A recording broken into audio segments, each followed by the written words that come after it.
하나님 말씀 요한복음 13장 12절에서 15절. 예수께서 제자들의 발을 씻겨주신 뒤에 옷을 입으시고 식탁에 다시 앉으셔서 그들에게 말씀하셨다. 내가 너희에게 한 일을 알겠느냐? 너희가 나를 선생님 또는 주님이라고 부르는데 그것은 옳은 말이다. 내가 사실로 그러하다. 주이며 선생인 내가 너희의 발을 씻겨 주었으니 너희도 서로 남의 발을 씻겨 주어야 한다.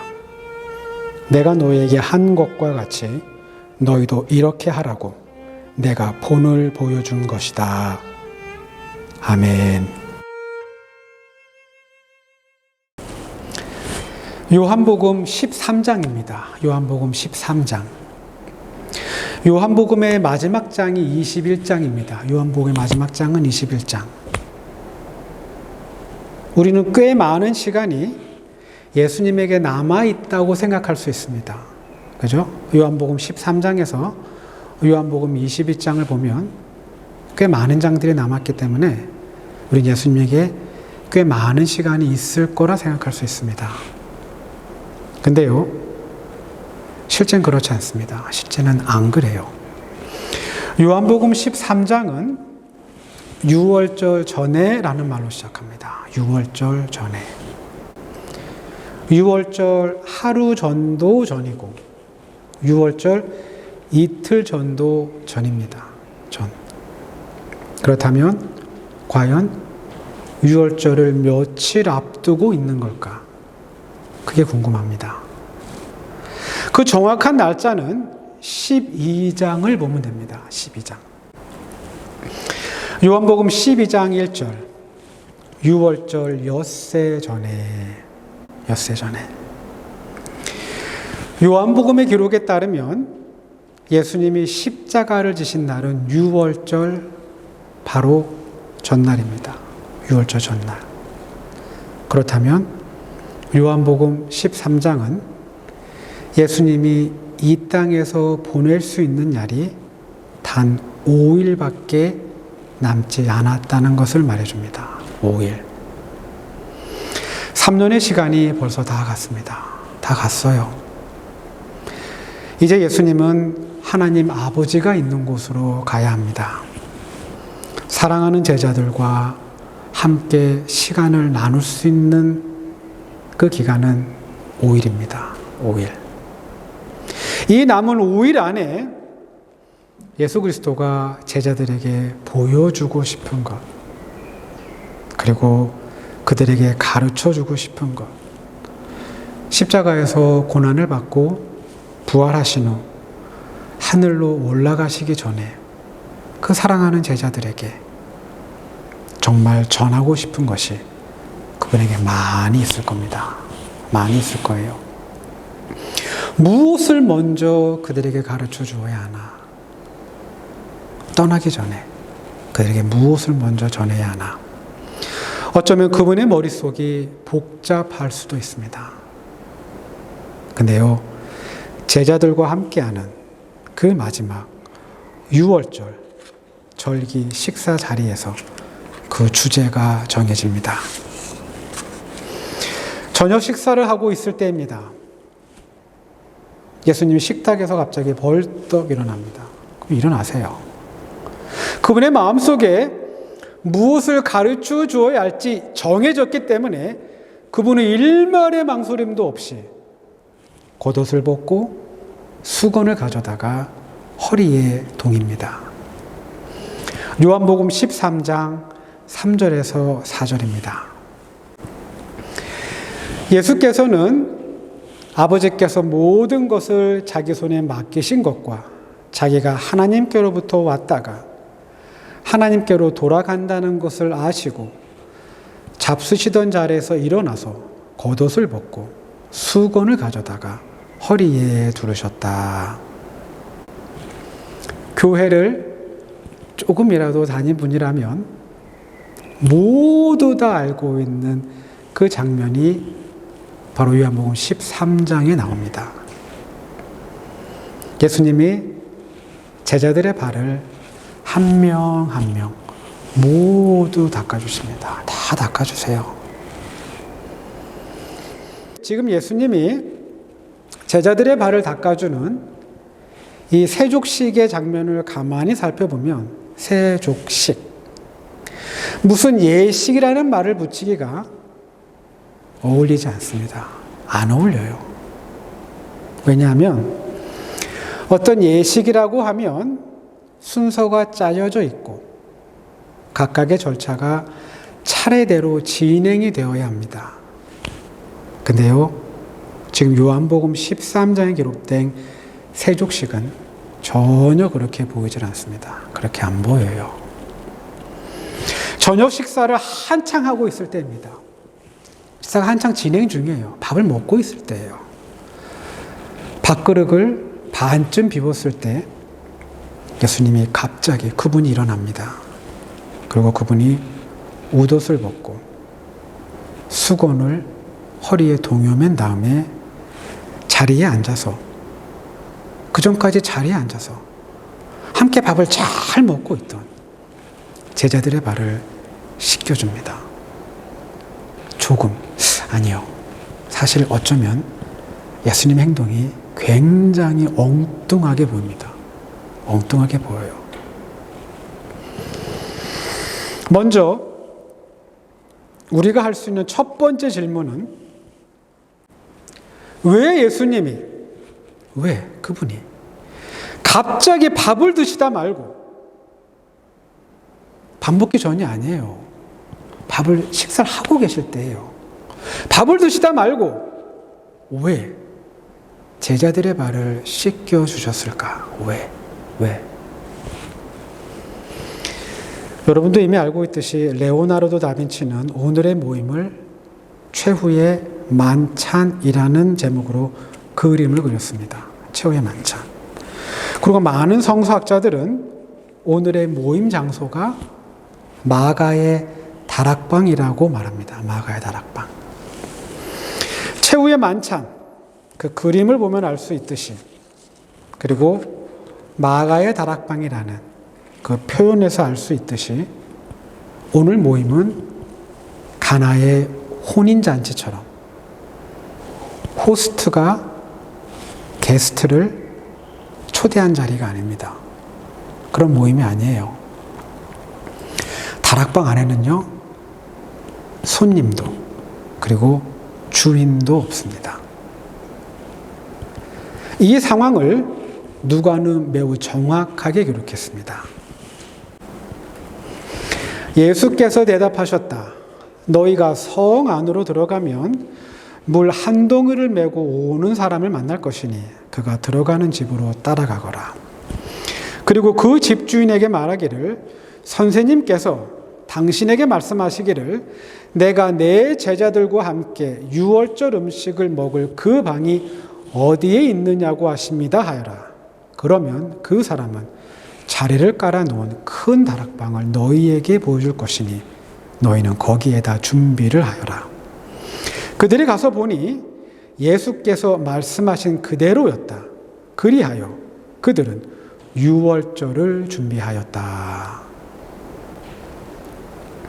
지금 유월절 식사 준비를 제자들이 하고 있습니다. 제자들이 하고 있어요. 예수님과 제자들을 유월절 식사 자리에 초대한 사람은 없습니다. 없어요. 비록 방은 준비되어 있지만 식사와 관련된 모든 다른 제반 준비들은 제자들이 해야 됩니다. 제자들. 만약 초대한 주인이 있다면 이 행사 장소에 손님이 나타났을 때 주인의 종들은 가장 먼저 손님들의 발을 닦아줘야 합니다. 발을 닦아줘야 돼요. 손님들이 식사 자리에 앉기 전에 반드시 종들은 그들의 발을 닦아주어야 합니다. 이게 이스라엘의 문화고 전통입니다. 전통이에요. 그러나 오늘 최후의 만찬이 있기 전 예수님을 포함해서 13명의 발을 닦아준 사람은 없습니다. 없어요. 만약 주인과 손님이 없는 이런 애매한 상황이라면 모인 사람 중에서 가장 나이가 어린 사람, 아니면 나이를 따지기에 앞서 계급이 가장 낮은 사람이 지위가 높은 사람 순으로 발을 닦아줘야 합니다. 발을 닦아줘야 돼요. 그러나 예수님의 제자들 가운데 자신들의 스승을 포함해서 동료들의 발을 닦아주는 사람은 없습니다. 아무도 없어요. 아무도. 왜일까? 왜일까? 설령 상상해 볼 수 있잖아요. 많지 않더라도 적어도 한 사람은 좀 나서서, 그죠? 스승인 예수님을 포함해서 자신들의 동료인 사람들의 발을 기꺼이 닦아줄 수 있는데 한 사람도 없습니다. 그 한 사람도 없는 이유는 제자들의 마음이 다른 데에 있었기 때문입니다. 그들의 마음이 다른 데에 가 있던 거예요. 최후의 만찬이 있기 전 제자들 사이에서는요, 다툼이 그리고 논쟁이 있었습니다. 마태복음 20장입니다. 예수님이 예루살렘으로 올라가시면서 제자들에게 앞으로 자신에게 닥칠 일이 무엇일지 설명해 주고 계십니다. 예수께서 예루살렘으로 올라가시면서 12 제자를 따로 곁에 불러놓으시고 길에서 그들에게 말씀하셨다. 보아라, 우리는 지금 예루살렘으로 올라가고 있다. 인자가 대제사장들과 율법 학자들에게 넘겨질 것이다. 그들은 그에게 사형을 선고할 것이며 그를 이방 사람들에게 넘겨주어서 조롱하고 채찍질하고 십자가에 달아서 죽게 할 것이다. 그러나 그는 사흘째 되는 날에 살아날 것이다. 한창 예수님의 설명이 이어지고 있을 때 세베대의 아들들, 즉 예수님의 각별한 사랑을 받고 있었던 제자 야고보와 요한의 어머니가 등장합니다. 이분이 불쑥 등장해요. 그리고 이 어머니가 예수님에게 매우 특별한 부탁을 합니다.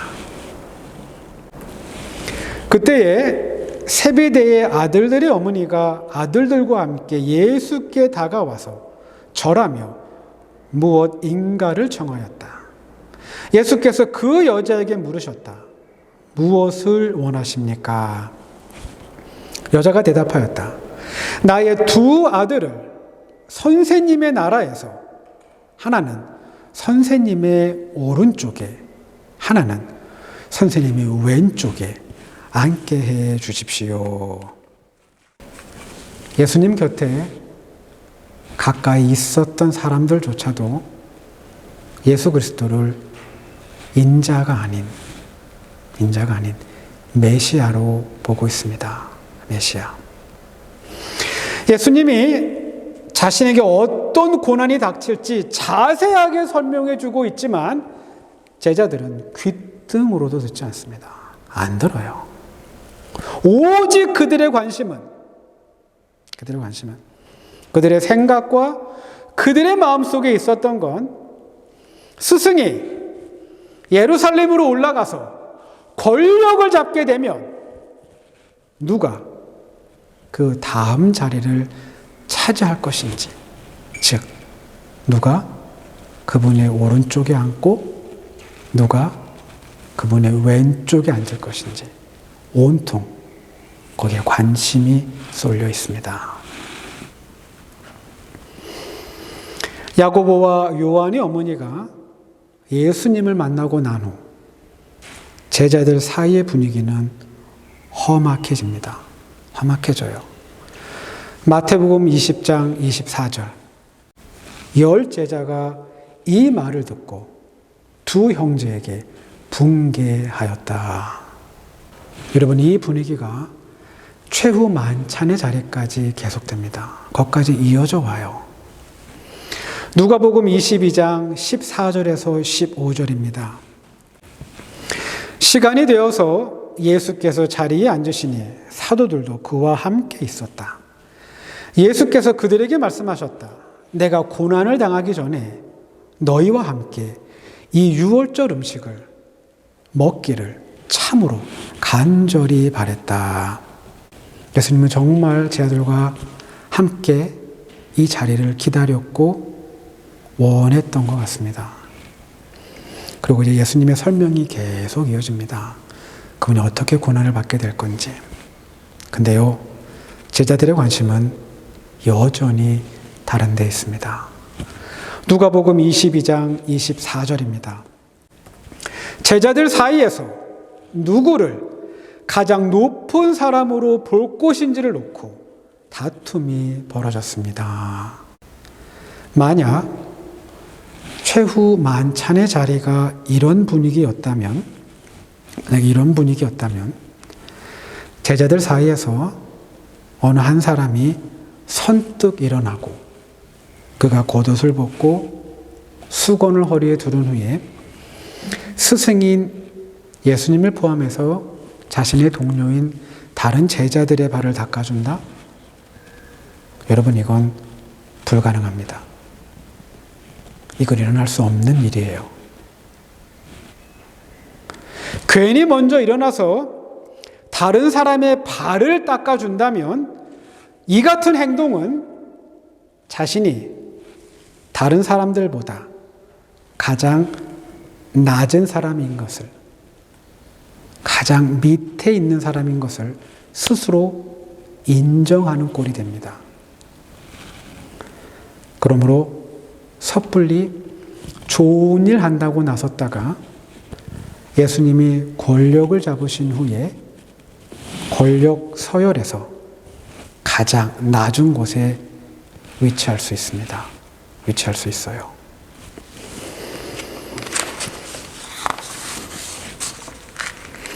열두 명의 제자들, 그들은 손은 닦았을 겁니다. 손은 자기 스스로 닦아야 되니까요. 손은 닦았을 겁니다. 그러나 발은 닦지 않은 채 식탁의 자리에 앉습니다. 분쟁과 다툼이 있던 그 어색한 분위기 그대로 스승인 예수님과 함께 유월절 식사를 하게 됩니다. 그리고 식사 중간 그 어색한 분위기를 깨고 예수님이 일어나시고 대하에 물을 받아다가 제자들의 발을 한 사람 한 사람 모두 닦아줍니다. 스승인 예수님이, 하나님의 아들 예수 그리스도가 가장 낮은 자리로 내려가서 사람들의 발을 닦아준 겁니다. 이제 우리가 할 수 있는 두 번째 질문이 있습니다. 두 번째 질문. 과연 예수님은 제자들의 발을 씻겨주면서 무엇을 가르쳐주고 싶었을까? 무엇을? 여러분, 그 대답은 너무나 분명합니다. 바로 섬김입니다. 섬김. 예수님이 제자들의 발을 씻겨주신 이유는 바로 섬기는 모습을 보여주기 위해서입니다. 섬기는 모습. 요한복음 13장 12절에서 15절입니다. 예수께서 제자들의 발을 씻겨주신 뒤에 옷을 입으시고 식탁에 다시 앉으셔서 그들에게 말씀하셨다. 내가 너에게 한 일을 알겠느냐? 너희가 나를 선생님 또는 주님이라고 부르는데 그것은 옳은 말이다.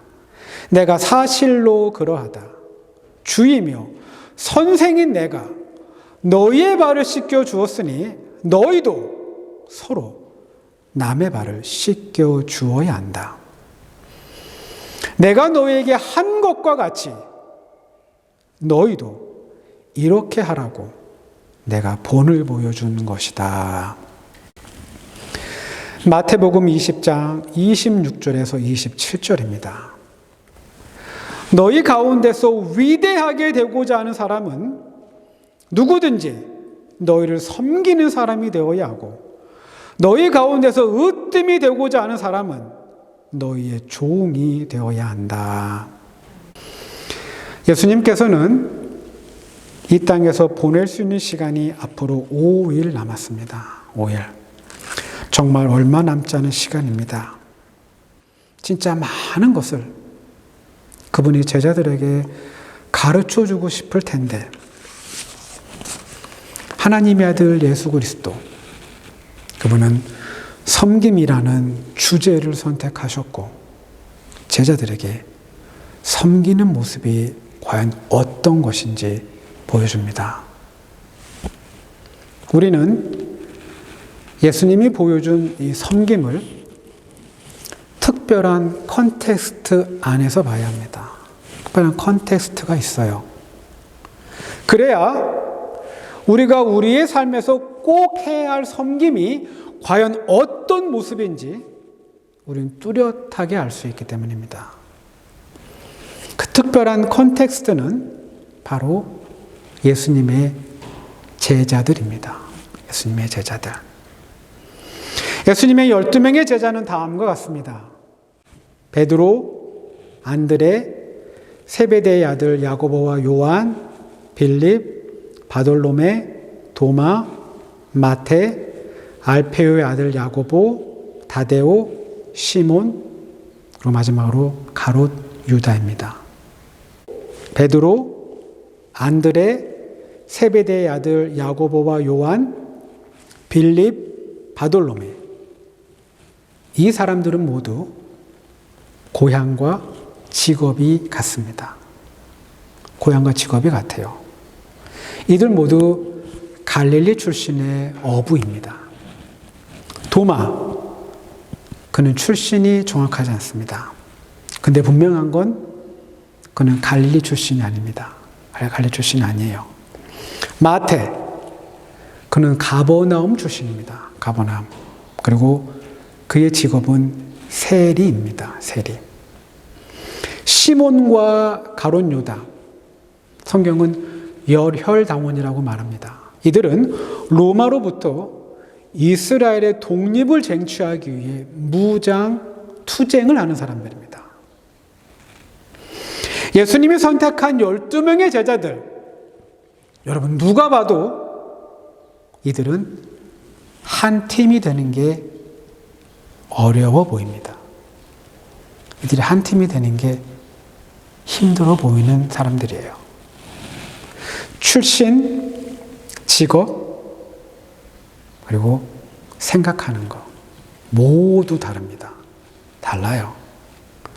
여러분, 무장 독립 투쟁을 하는 사람이 로마의 비를 붙어서 동족의 세금을 악랄하게 뜯어가는 사람을 섬긴다? 여러분, 이건 불가능합니다. 할 수 없는 일이에요. 그러나 예수님께서 이 땅에서 얼마 남지 않은 시간을 앞두고 이 제자들에게 당부하셨습니다. 섬기라고, 섬기라고. 그리고 잘해주라고, 잘해주라고. 마음을 다해 진심으로 잘해주라고. 우리가 섬겨야 할 사람은 쉬운 사람이 아닙니다. 다 섬기죠. 그죠? 쉬운 사람이 아닙니다. 우리에게 우호적이고 우리에게 좋은 사람이 아닙니다. 어쩌면 나를 참 힘들게 하고, 그죠? 나를 참 힘들게 하고 내 마음에 전혀 들지 않는 그런 사람일 수 있습니다. 그러나 예수 그리스도의 당부이며 명령입니다. 그분의 당부이고 명령이에요. 우리는 섬기며 살아야 합니다. 섬기면서 보살피고요, 돌보고요, 아껴주면서 살아야 합니다. 하나님의 아들 예수 그리스도께서 그분이 본을 보여주셨던 것처럼 우리도 다른 사람들을 기꺼이 섬기며 살아야 합니다. 우리 눈에 우리가 볼 때 섬기는 사람이 가장 낮은 사람처럼 보일 수 있습니다. 가장 밑에 있는 사람. 그러나 예수님의 눈에는 그렇게 보이지 않습니다. 그렇게 보이지 않아요.